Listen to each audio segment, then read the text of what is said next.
247 Sports. Kevin Boilard and Matt Eurich met up for the second Breaking Bears episode on Tuesday to discuss all the latest news surrounding the Chicago Bears. In their discussion, they went over the key No.8 spot for the Bears, whether or not Quenton Nelson makes the most sense for the organization, and whether or not trading back makes sense for the team. Here is a recap of what went down in the latest episode. Is Quenton Nelson worth it at number 8? This question will continue to plague the Bears ahead of Thursday night's NFL draft in Arlington, Texas. There is little doubt Nelson is the best guard in this year's draft. The Notre Dame standout was a unanimous All-American last season and has pegged by some as the safest prospect in this year's draft. Even with the Bears needing a lot of help at the guard position, taking Nelson that high may not be the best value for the organization. Considering how many needs the team has on both sides of the ball, particularly at pass rusher, justifying the selection of someone like Nelson may be a bit difficult.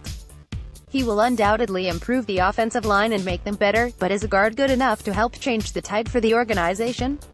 At the end of the day, it is important that the Bears find someone who can make an instant impact as a playmaker, and Nelson just is not that type of player. Breaking down the best linebacker options. If Chicago passes on Nelson, the linebacker position makes the most sense to address. It is unlikely a pure pass rusher will be taken with that spot, considering the lack of depth at the position and the fact that Bradley Chubb will likely be off the board, but an inside linebacker is still an area the Bears need to improve. The top two names the Bears can consider at that position are Virginia Tech's Tremaine Edmunds and Georgia's Roquan Smith. Both put together monster 2017 seasons for their respective teams, but both offer a different skill set. Edmunds is a pure athletic freak who can do a lot of different things on defense.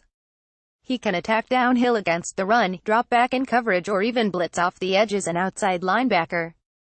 The concerns are that at just the age of 19 he still will have a steep learning curve when it comes to the NFL. As far as Smith is concerned, he is also an athletic nightmare who works very well downhill and sideline to sideline. He is a bit undersized for the inside linebacker position and can sometimes struggle with shedding blockers. Even with that said, he would become an instant leader on a defense that needs a young, charismatic voice in the locker room. The importance of hitting on the second-round pick. Last year the Bears traded away their 2018 third-round pick as part of the trade-up for Mitch Trubisky with the second overall pick. Because of that deal, a bigger emphasis will now be placed on GM Ryan Pace's ability to land a high-end player in the second round. Last year's second-round selection, Adam Shaheen, is still a bit of a project, meaning it will be imperative for Pace to find another starter in the second round. With the 39th overall pick, there will be plenty of viable options for the team once the second round begins. Wide receivers like Courtland Sutton or Christian Kirk can be available, as well as one of the next tier of guards outside of Nelson that includes Georgia's Isaiah Wynn of UTEP's Will Hernandez.